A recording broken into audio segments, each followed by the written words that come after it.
नमस्कार, मी Sanket Deshpande. Top news Marathi channel मध्ये आपलं स्वागत. पुण्यात वाहन तोडफोडीच्या घटना सातत्यानं समोर येत असतानाच आता एक वाहन जाळपोळीची घटना समोर आली आहे.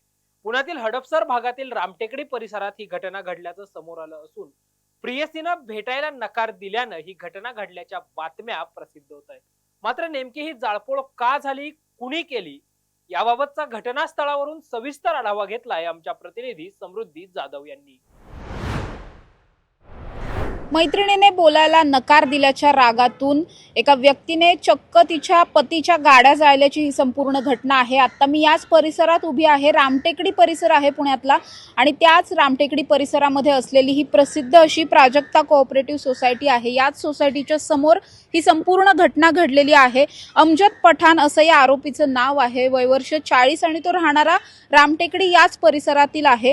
हे जे दोन्ही लोक आहेत म्हणजे अर्थातच आरोपी आणि त्याची ही मैत्रीण जी पीडित आहे या प्रकरणामधली, ते दोघे सुद्धा एका सुरक्षा एजन्सीमध्ये काम करतात. हे दोघेही एका क्लबमध्ये बाउन्सर म्हणून काम करत असतानाच त्या ठिकाणी त्या दोघांची ही ओळख झाली होती. पुढे या ओळखीचं रूपांतर मैत्रीत झालं.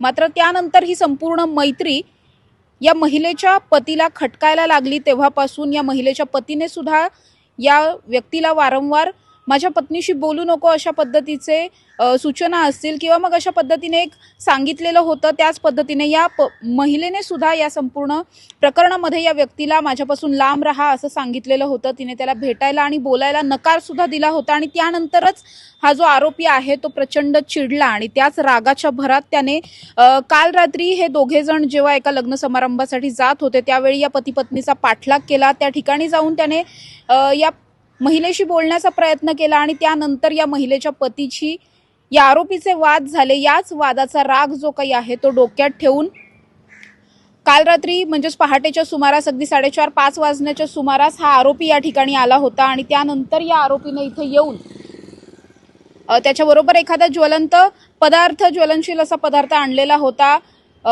इथल्या काही स्थानिक नागरिकांच्या म्हणण्यानुसार त्याने या ठिकाणी पेट्रोल आणलेलं होतं आणि पेट्रोल टाकून गाड्या जाळण्याचा हा संपूर्ण प्रयत्न त्याने केला. यामध्ये या महिलेच्या पतीची गाडी जाळण्याचा त्याचा उद्देश होता. त्या पद्धतीनेच आपण बघतोय की या ठिकाणी 2 गाड्या जळालेल्या आहेत. यामध्ये त्या महिलेच्या पतीची जी गाडी आहे ती तर जळालीच, मात्र बाजूला उभी असलेली आणखी एक गाडी या प्रकरणामध्ये जळालेली आहे. त्यानंतरच आता हे संपूर्ण प्रकरण जे आहे ते उघडकीस आलं.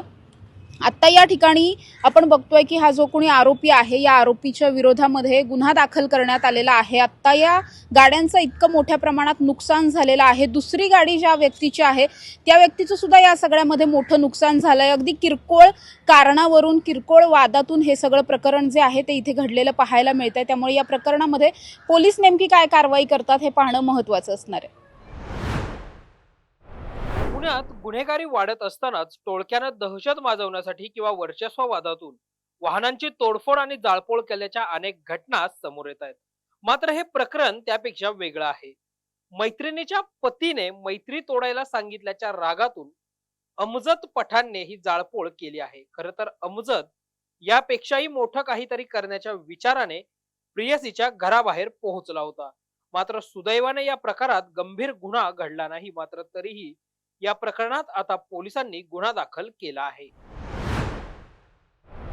या प्रकरणातील आरोपी अमजद पठाण याला सध्या गुन्हा दाखल करून ताब्यात घेण्यात आलेला आहे. वानवडी पोलीस स्टेशनच्या अंतर्गत या गुन्ह्याची नोंद करण्यात आली आणि वरिष्ठ पोलीस निरीक्षक सत्यजित आदमाने यांच्या मार्गदर्शनाखाली या संपूर्ण गुन्ह्याचा तपास सध्या चालू असलेला पाहायला मिळतोय. मात्र अगदी किरकोळ कारणावरून अगदी दुसऱ्याचं नुकसान करण्यापर्यंत किंवा मग दुसऱ्याला मारण्यापर्यंतची ही जी काही प्रवृत्ती सध्या समाजात फोफावताना पाहायला मिळते, या प्रवृत्तीला आळा कसा घालायचा हा एक खूप मोठा प्रश्न सध्या पुणे पोलिसांसमोर उभा राहिलेला पाहायला मिळतोय.